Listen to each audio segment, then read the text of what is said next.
देखिए, आजकल हार्ट की गंभीर बीमारियों से लोग लगातार परेशान होते जा रहे हैं। हार्ट के मरीजों को कैसे इस बीमारी से बचना है और जो लोग स्वस्थ हैं उन्हें इस हार्ट की गंभीर बीमारी से बचाने को लेकर क्या कुछ कदम उठाने। डिपार्टमेंट के हेड HOD हमारे साथ हैं, ऋषि सेठी। आज के समय में जो हार्ट की बीमारियां हैं काफ़ी बढ़ती जा रही हैं और लोगों में एक दहशत सी फैलती जा रही है। कैसे लोगों को बचना है सर?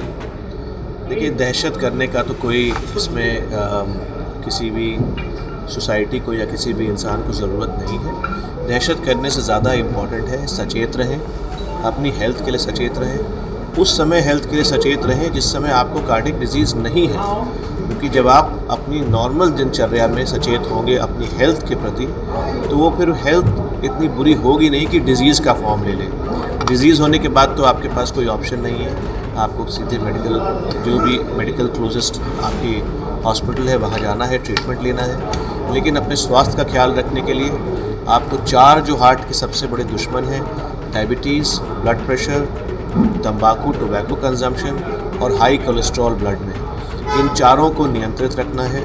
अगर डायबिटीज़ है तो शुगर लेवल्स लो रखने हैं, ब्लड प्रेशर है तो ब्लड प्रेशर की दवाई लेकर ब्लड प्रेशर को कंट्रोल में रखना है। तंबाकू का सेवन किसी भी प्रकार से, चाहे वो स्मोकिंग हो चाहे वो ओरल हो, नहीं लेना है। और अपने को ब्लड की लिपिड प्रोफाइल टेस्टिंग करानी है, जिससे कि जो आपका लिपिड्स हैं वो कंट्रोल में रहे। जैसे LDL है तो 100 के नीचे आपका LDL रहे। तो ये 4 चीज़ों को तो हर इंसान को सचेत रहना है। और इसके अलावा आपकी लाइफस्टाइल में कम खाना, मॉडरेट लेवल ऑफ एक्सरसाइज और लाइफ में संयम रखना, थोड़ा स्लो चलना, ग्रैटिट्यूड रखना लाइफ में, थैंकफुल होना जो भगवान ने हमें लाइफ दी है और जो हमें फैसिलिटीज़ दी हैं उनके लिए थैंकफुल रखना। ये साइकोलॉजिकल और फिज़िकल दोनों हेल्थ पे काम करता है ये चीज़ें।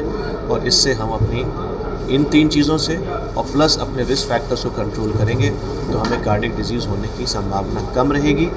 और यही सबको प्रयासरत रहना चाहिए। कोई पैनिक करने की या घबराने की या बहुत परेशान होने की ज़रूरत नहीं है। सर, आपने डिवाइस की जो बात करी है, किस तरीके से वर्क करेगी और जो लोग हैं किस तरीके से उसको अपना यूज़ कर सकेंगे? ये हार्ट फेलियर का एक डिवाइस बना रहे हैं। जब हार्ट ठीक से ब्लड पंप नहीं कर पाता तो ब्लड में, शरीर में पानी इकट्ठा होने लगता है, जिससे इंसान की सांस फूलती है और सूजन आती है। तो ये डिवाइस बॉडी की मात्रा में, जिससे पहले की सांस फूले और आपको सूजन आए, ये बॉडी में जब थोड़ा थोड़ा आपका फ्लूइड इकट्ठा होना शुरू होगा तो आपको अलार्म देगा और आपको बताएगा कि आप अपने डॉक्टर के पास जाएं और ट्रीटमेंट लें, जिससे बॉडी में इतना फ्लूइड ना इकट्ठा हो जाए कि आपकी सांस फूले या फिर आपको सूजन आए। सर, ट्राइग्लिसराइड अगर बढ़ रहा है तो हार्ट पेशेंट के लिए, हार्ट जो है उसके लिए कितना खतरनाक है? तो लिपिड प्रोफाइल जो हम आपको बोलते हैं कराइए, उसके कई पहलू होते हैं। सबसे इम्पॉर्टेंट पहलू है LDL, लो डेंसिटी लाइपोप्रोटीन। ये आपको 100 के नीचे रखना है। और ट्राइग्लिसराइड नंबर 2 पे है। लेकिन ट्राइग्लिसराइड्स आमतौर पे इंडियन सबकॉन्टिनेंट में बढ़ा हुआ आता है, क्योंकि हमारे खाने में रोटी चावल की मात्रा ज़्यादा है।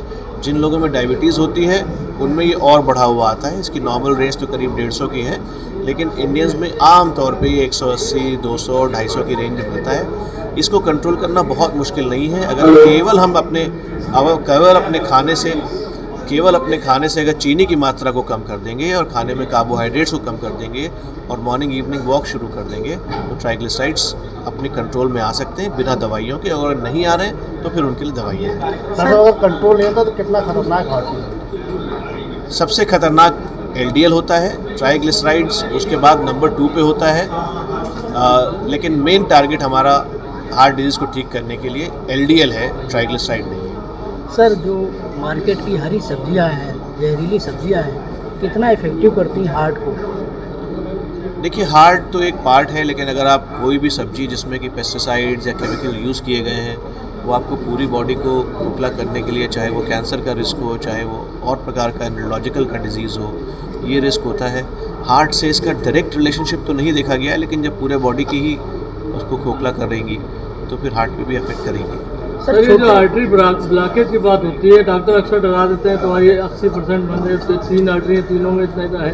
तो कब पैनिक करना चाहिए या कितने तक सेफ रहती है, तो किस उम्र के बाद होती है? हमें तो नहीं पता कौन डॉक्टर डराते हैं, लेकिन अगर डिजीज़ 80% के ऊपर की निकल गई है और अगर हार्ट की वो मेन आर्टरी है, देखिए इन क्वेश्चंस को वन लाइन में आंसर नहीं किया जा सकता। हर हार्ट की आर्टरी की कंडीशन अलग होती है, आर्टरी का साइज़ क्या है, उसकी लोकेशन क्या है ब्लॉकेज की। लेकिन आम तौर पे अगर बड़े साइज़ की आर्टरी है और उसका प्रॉक्सिमल शुरू का पार्ट में अगर 75, 80, 90% ब्लॉक है तो उसको खोलने की ज़रूरत होती है आम तौर पे।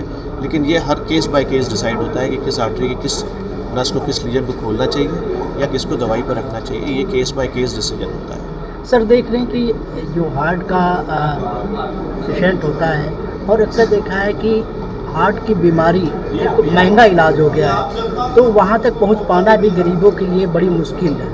और जैसे कि बाराबंकी में ही हार्ट का कोई डॉक्टर नहीं, लगातार हम लोग सरकार से भी मांग कर रहे हैं, एक डिस्ट्रिक्ट हॉस्पिटल पूरे ज़िले में हार्ट का कोई नहीं। तो शुरुआती दौर पे क्या लोगों को करना चाहिए? जैसे आपने बताया कि एस्पिरिन जो टैबलेट है उसको रखना चाहिए।